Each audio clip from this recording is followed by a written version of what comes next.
Para hacer democracia, se requiere estar bien informados. La Urna, programa del Instituto Electoral de Coahuila. Los temas democrático-electorales al alcance de la ciudadanía.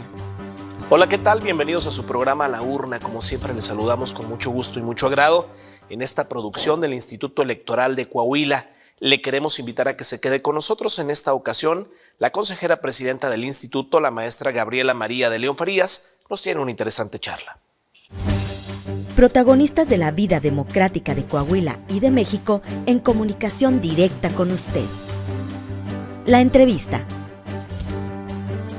Gracias, Guillermo. Bienvenidas a La Urna, el programa de radio del Instituto Electoral de Coahuila. Recuerden que este es un espacio de diálogo en donde estaremos analizando temas relacionados con la democracia en nuestro país y en nuestra entidad.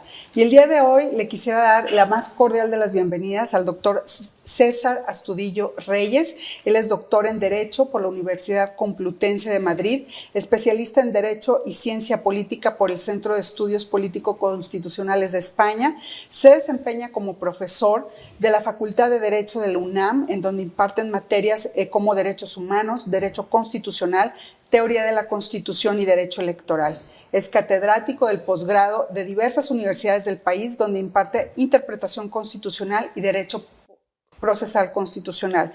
Tiene amplios conocimientos en el funcionamiento del sistema político mexicano, políticas públicas e internacionales, así como análisis estadístico, cualitativo, legal y político electoral. Doctor, muchísimas gracias por estar de nueva cuenta aquí en La Urna. Gracias a ustedes. Como siempre, es un placer estar en este instituto y con ustedes, Gaby. Gracias. ¿Qué le parece si hablamos acerca de una agenda democrática incluyente? Me parece que es un tema muy importante, sobre todo en este momento en el que, si vemos en perspectiva, nos vamos a dar cuenta que hemos avanzado muchísimo en garantizar determinados derechos político-electorales a las personas en nuestro país. Yo creo que hoy nadie duda de que ese avance es tangible, lo vemos, vamos recurrentemente a votar a través de elecciones libres, elecciones genuinas, realizadas por órganos especializados, órganos técnicamente muy sólidos y muy competentes. Pero lo cierto es que como instituciones electorales ustedes se guían con un manual. Claro. Y ese manual básicamente son las legislaciones electorales. Y las legislaciones electorales, de la mano de lo que dicen las constituciones, son las que van dando posibilidades y que a ustedes les permiten actuar. Y en ese sentido yo creo que hoy en día es muy importante ver que con independencia de estos avances en votar y ser votado, hay otras dimensiones del sufragio a las que necesitamos ver. Y yo creo que la principal es esto que bien has denominado la agenda democrática incluyente. Yo creo que tenemos que situar algunos temas para tener el acompañamiento legislativo, justamente porque para ello se necesita abrir cauces normativos para que ustedes también puedan implementar. Pongo algunos ejemplos, si me permites. Sí, por supuesto. En el último proceso electoral se dio un paso importante para permitir que las personas que el día de las elecciones se encuentran enfermos, para que los órganos electorales vayan a los centros hospitalarios en donde están tratando de recuperar su salud. Me parece que esto es algo que necesita también tener un buen asidero normativo, porque hasta ahora sabemos todo el sistema electoral está hecho para que las casillas se instalen muy cerca de nuestro domicilio. Por eso es que hay que tener actualizada nuestra credencial para votar, para ir a votar cerquita donde nos toca, pero realmente todavía no habíamos reflexionado hasta este último proceso electoral de que ese día suceden muchas cosas, y lo quiero decir. Ese día hay personas enfermas que están hospitalizadas, hay personas enfermas que están en su casa, también hay que decirlo, no necesariamente en hospitales. Hay personas que, tal vez en otro contexto mucho más favorecedor, están de vacaciones, están fuera de sus domicilios de vacaciones. Es decir, tenemos que tener el contexto de que El día de las elecciones sí, muchas personas están en su casa y pueden ir a votar, pero hay muchas que no están por distintos elementos. Y en ese sentido, la Agenda Democrática Incluyente lo que nos invita es a ver esas circunstancias particulares de determinados grupos poblacionales que no han sido considerados en esto que les está sucediendo el día de las elecciones y por lo tanto no hay reglas específicas para ver cómo se va a atender. Este es uno. Este es solamente uno, bueno, ya dije dos. El tema de los enfermos, de cómo las autoridades pueden acercarse a los centros, a los hospitales, pero potencialmente también se podrían acercar a ciertas casas, es decir, cuando las personas están en sus casas y están siendo cuidados por la familia, eso se llama el voto asistido también, y el voto que vayan las autoridades a los domicilios, es una política que hay que planificar, pero siempre y cuando haya un asidero legal que lo permita. Otro es el de quienes están circulando el día de las elecciones. Tenemos ciertas previsiones, pero hay que decirlo, son previsiones ya desfasadas de la posibilidad de estas casillas especiales, ¿no? Regularmente esas casillas especiales se ponen en los aeropuertos, las terminales de autobuses, pensando en que se están desplazando, pero hay que decirlo, tienen la limitante de que tienen muy pocas boletas, se acaban pronto y hay mucha gente que se queda sin votar. Ahí tendríamos que ver cómo le hacemos. Pero esta agenda es mucho mayor, es decir, se han dado pasos, déjame ir poniendo ejemplos de algunos donde se han dado pasos y otros donde no hay absolutamente nada. Para las personas que tienen alguna discapacidad se han dado pasos muy importantes. Quienes tienen una discapacidad visual, quienes tienen una discapacidad auditiva, quienes tienen una discapacidad motriz, claramente hay previsiones que permiten que los órganos electorales puedan tomar medidas facilitadoras, ¿sí? Facilitadoras en el contexto de que les ayuden dentro de estas limitantes a que puedan emitir su sufragio. Pero, por ejemplo, donde no hay absolutamente nada es en pensar, por ejemplo, que quienes son extranjeros, viven en nuestro país ya con una vocación de permanencia, potencialmente ni siquiera estoy pensando en el poder votar a sus alcaldes, a sus diputados, etcétera, sino que potencialmente se puedan ser votados, es decir, el voto a aquellas personas que ya decidieron, teniendo otra nacionalidad, asentarse definitivamente en nuestro país. Esta es una parte del voto pasivo. Perdón, no son mexicanos por naturalización, sin embargo son residentes. Son residentes permanentes. Están participando en la vida política, en la vida social de su comunidad, aportan, pagan impuestos. Exactamente, están ya plenamente involucrados en la sociedad en la que trabajan, en la que ciertamente pagan impuestos, conviven con las personas, y esto es abrir la modalidad del voto pasivo, de la posibilidad de ser votados, y en consecuencia integrarlos más con esta representación política. Esto para la franja fronteriza del país es muy importante, claro, porque implica también llevarnos a pensar que nosotros hemos abierto las posibilidades del voto, como bien lo acabas de decir, Gabriela, a quienes sean nacionales en nuestro país.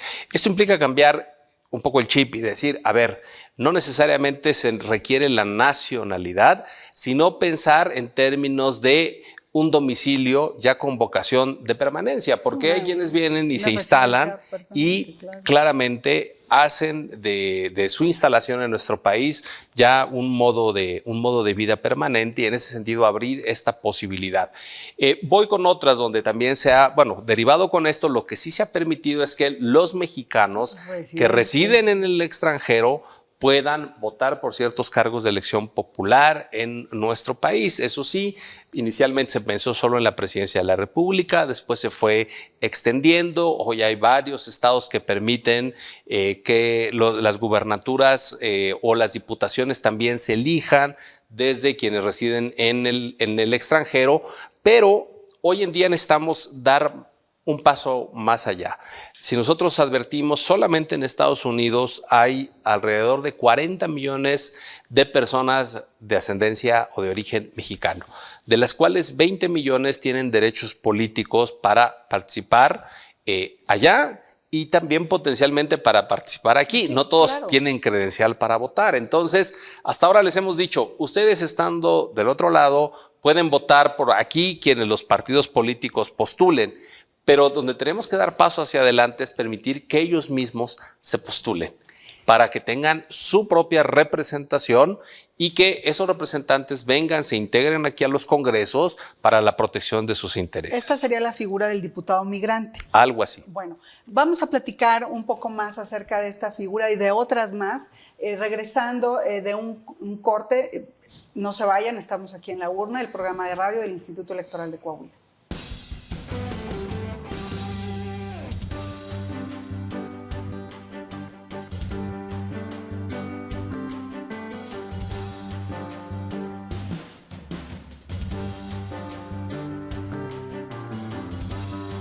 Regresamos a La Urna, el programa de radio del Instituto Electoral de Coahuila. Gracias por acompañarnos. Estamos platicando con el doctor César Astudillo Reyes acerca del tema de una agenda democrática incluyente. Y antes de irnos al corte, platicábamos acerca de la figura del diputado o diputada migrante. Hablábamos precisamente de esa representación de quienes migran puedan tener una representación aquí en la localidad de origen. Un poquito si nos pudiera abundar sobre este tema. Claro, lo que tenemos ahora y hemos ganado es la posibilidad de que a nivel federal tanto la presidencia de la República como las senadurías puedan ser votadas desde quienes se encuentran fuera de nuestro país y que son mexicanos.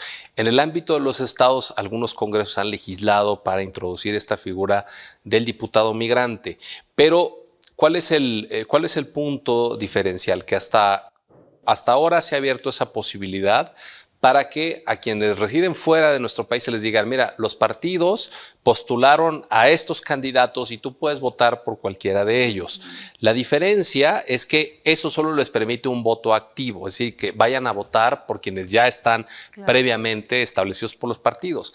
Aquí es también darle la posibilidad del voto pasivo en su calidad de migrantes, para que ellos, si son líderes sociales, líderes de comunidades migrantes, se puedan autopostular, ¿no? Y eso implica que ellos se postulen, que sean votados por los integrantes de su comunidad de migrantes y al ser, si son elegidos, se integren a los congresos y eso hace una diferencia muy importante porque ahí claramente sí se haría una representación más fidedigna. Al venir uno de ellos a integrarse a los órganos representativos, pues es claro que va a traer o va a tratar de que los intereses de esa comunidad estén claramente reflejados, lo cual hoy no necesariamente sucede porque son los partidos los que postulan y dicen, bueno, ustedes si quieren voten a estas personas. Entonces, veamos el potencial, son 20 millones de personas que tendrían posibilidad de tener derechos políticos y eso implicaría abrir la puerta a que se puedan representar en Cámara de Diputados Federal, en el Senado de la República y también en las legislaturas de los estados. Hay algunos que claramente, repito, franjas fronterizas, Zacatecas, Guerrero, Michoacán, que traen altos porcentajes de comunidades migrantes, pues claramente se tendrían beneficios. Eso por un lado. Y por otro, hay otros sectores, grupos sociales a los cuales también se necesita facilitar el ejercicio de sus derechos políticos.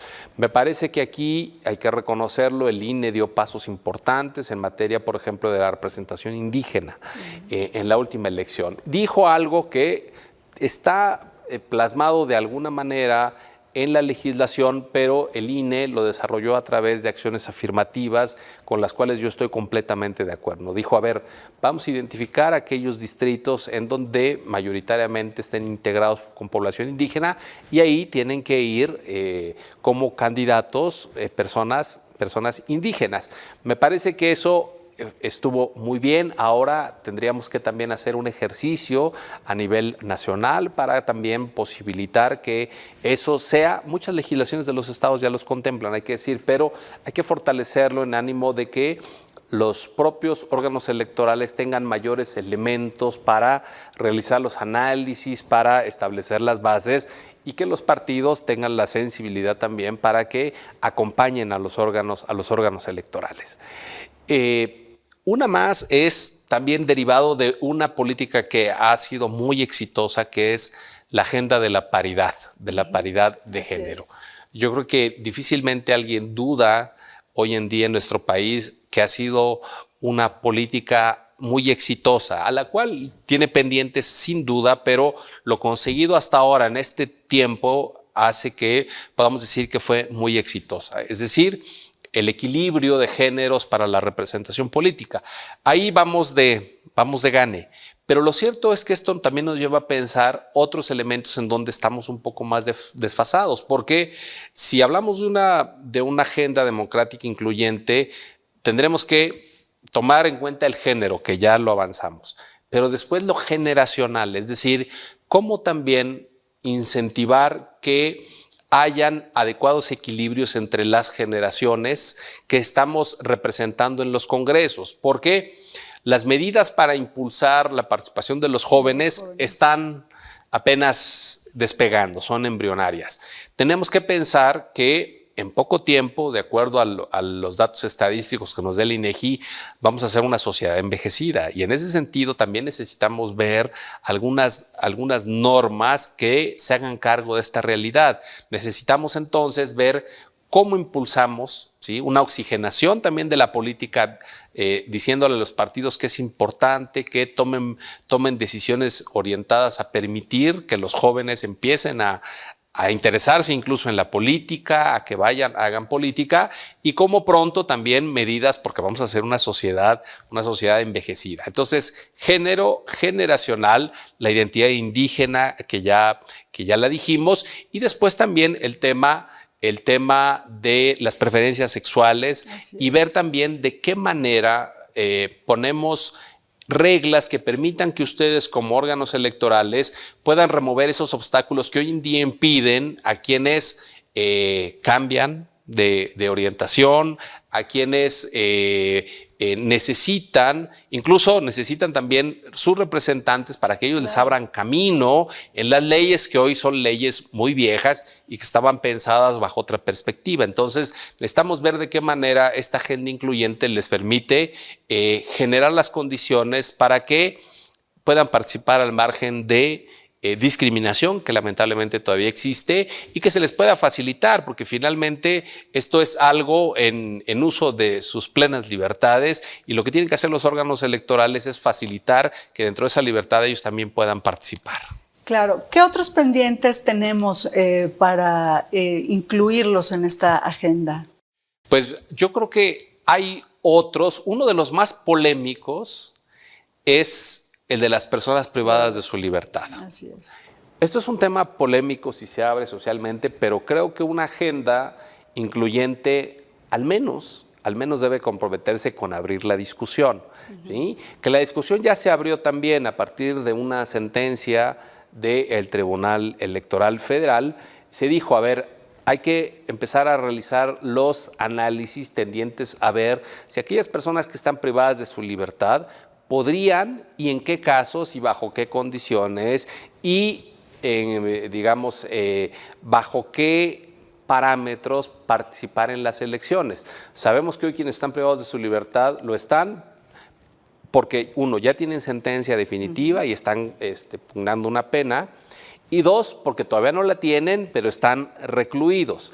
Los tipos de delitos son diferentes, hay quienes han cometido delitos graves, y ahí el sistema penal dice que, las propias penas son una parte del rechazo social, el castigo social a haber infligido un daño a algunos miembros de la sociedad.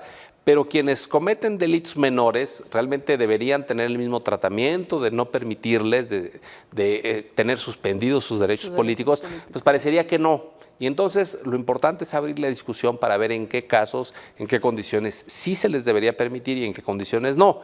Y también esto debería ir acompañado con instrumentos que les permitan a ustedes también implementar la forma de la votación, porque va a ser muy difícil que se les diga, bueno, el día de las elecciones salgan todos a votar y regresan al rato y vuelven los esperamos aquí a las 6:30 de la tarde. Pues eso es muy difícil. Y entonces más bien es así como esta agenda debería permitirles, repito, ir a los hospitales, ir a casas donde hayan enfermos, también ir a las prisiones e implementar ahí mesas de votación para que voten en dado caso de que esto sea así. Yo, por ejemplo, sí estoy de acuerdo en permitirles votar. En consecuencia, esto genera una agenda en donde hay que incorporar a muchos ámbitos y tratar de darles un asidero normativo. Si no lo tenemos como hasta ahora, eso no impide, como lo han hecho muchos órganos electorales, que lo hagan a través de las acciones afirmativas. Realmente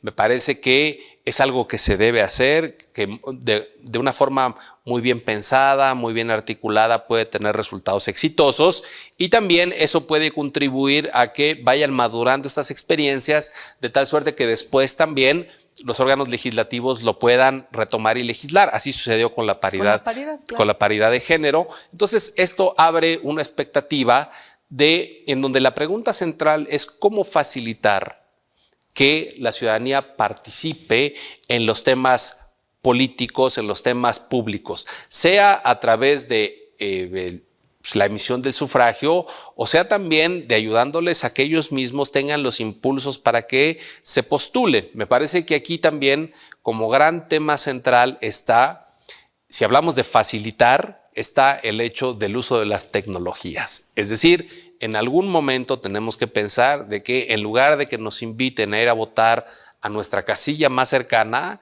que nos inviten a conectarnos y a tomar decisiones desde ahí. Es el voto a través de las tecnologías, el voto por internet. Creo que también deberíamos de tomar esto dentro de una agenda incluyente porque ahí sí, con independencia de que alguien esté en su casa, esté de vacaciones, podrá votar casi sin ningún tipo de impedimento y hoy las tecnologías de la información tienen las suficientes garantías para hacer que el voto siga siendo un voto secreto, un voto genuino y un voto con todos los elementos que hay que cuidar desde el punto de vista constitucional.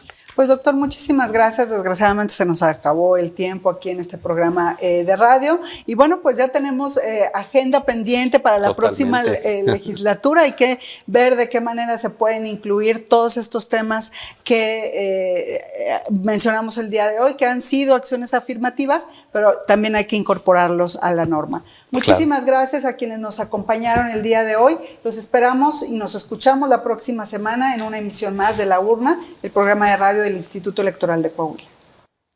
Y bueno, fue todo. Muchísimas gracias por haber estado aquí con nosotros en su programa La Urna, esta producción del Instituto Electoral de Coahuila.